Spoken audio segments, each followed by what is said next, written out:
देखो अब next topic है हमारा सेक्शन फार्मूला। सेक्शन फार्मूला होता क्या है जैसे, और इसका यूज़ क्या होता है। जैसे हमारे पास एक लाइन दे रखी है, ठीक है, ये लाइन दे रखी है। ये लाइन अभी फ़िलहाल के लिए मैं वन डायमेंशन की बात कर रही हूँ, मतलब कि सपोज़ करो ये एक्स एक्सिस की बात कर रही हूँ, ठीक है। अगर मैं एक्स एक्सिस की ही बात कर रही हूँ तो एक्स एक्सिस पे तुम्हें पता है कि वाई एक्सिस क्या होता है, वाई एक्सिस क्या होता है, ज़ीरो। तो ये पॉइंट क्या होगा, x1 ज़ीरो, ये होगा x2 ज़ीरो। अगर तुम्हें कहा जाए कि ये एक पॉइंट है ए और एक ये पॉइंट है बी, अगर तुम्हें कह दिया जाए कि इसके बीच में एक सी पॉइंट है जो कि x ज़ीरो है, और तुमसे ये कहा जाए कि इस सी पॉइंट का तुम्हें वैल्यू निकालना है, अगर तुम्हें इसका रेशो पता है, सपोज़ करो इसका रेशो मैंने दे दिया 5:7, ठीक है। तो उसके लिए हमारे पास जनरली एक फ़ॉर्मूला होता है। वो फार्मूला क्या होता है, देखो ये मैंने एक ग्राफ प्लॉट किया, ये मैंने एक लाइन बना दी प्लेन में, ये है x2 y2, ये मैंने पॉइंट मान लिया जो मुझे निकालना है, और ये पॉइंट है x1 y1। इसका नाम रख लिया मैंने a, इसका नाम रख लिया b और इसका नाम रख लिया c। अब देखो देखने वाली चीज़ ये है कि इसका रेशो मान लिया मैंने m1 m2। अभी फ़िलहाल हम जनरली बात कर रहे हैं तो मैं फ़ॉर्मूला बता रही हूँ, ठीक है। जो x पॉइंट होता है वो x पॉइंट कैसे निकलेगा, इस रेशो की इसके साथ मल्टीप्लाई। x कोऑर्डिनेट की बात कर रहे हैं तो x की इस वाले की इसके साथ मल्टीप्लाई, मतलब m1 x2 देन प्लस, फिर क्या करेंगे इस वाले की इसके साथ मल्टीप्लाई, मतलब कि m2 x1 divided upon m1 plus m2। दूसरा है y कोऑर्डिनेट भी तो चाहिए।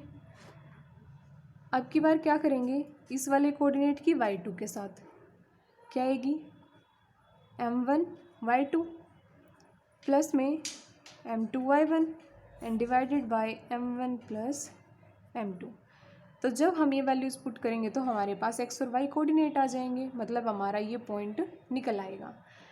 इसी तरह से अगर किन्हीं दो पॉइंट्स के बीच में, एक लाइन पर किन्हीं दो पॉइंट्स के बीच में आपको कोई भी ऐसा पॉइंट चाहिए जिसके आपको रेशो पता हो कि लाइन को वो किस रेशो में डिवाइड कर रहे हैं, तो हम क्या निकाल सकते हैं, उस पॉइंट के कोऑर्डिनेट्स निकाल सकते हैं, ठीक है।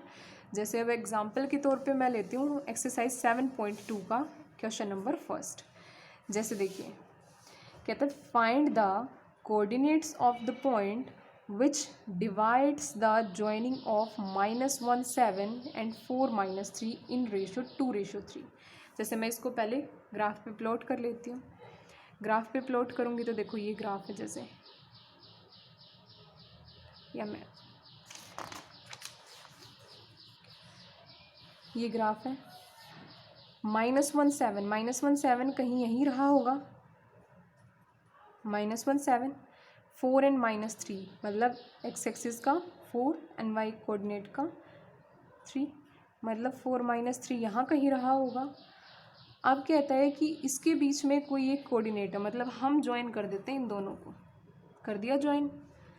कहता है कि वो जो पॉइंट है सपोज कर लो यहाँ है, उसके कोऑर्डिनेट हमें नहीं पता तो एक्स वाई मानेंगे।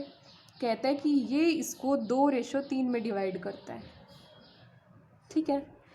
अब देखो यहाँ से तुम्हें मिल गया x1 y1 क्या है -1 और 7, यहाँ से x2 y2 क्या है 4 एंड -3। इसी तरह से तुम m1 भी निकाल सकते हो, m1 मान लिया तुमने 2 और m2 मान लिया तुमने 3, आ गई सारी चीज़ें। अब तो क्या करना है, तुम्हें फॉर्मूला लगाना है। फॉर्मूला क्या होता है, x = m1।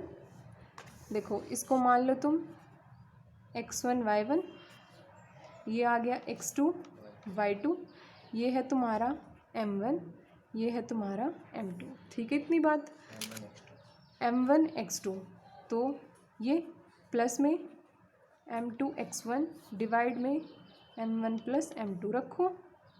m1 x2 मतलब 2 मल्टीप्लाई x2, x2 क्या है 4, प्लस में m2 कितना है 3 मल्टीप्लाई x1 क्या है माइनस का 1, डिवाइड में इन दोनों को ऐड करो कितना आएगा 5, यहाँ से आएगा 8 प्लस में माइनस का 3 डिवाइडेड बाय 5, यहाँ से आएगा 5 बाय में 5 और कोऑर्डिनेट आएगा x का 1।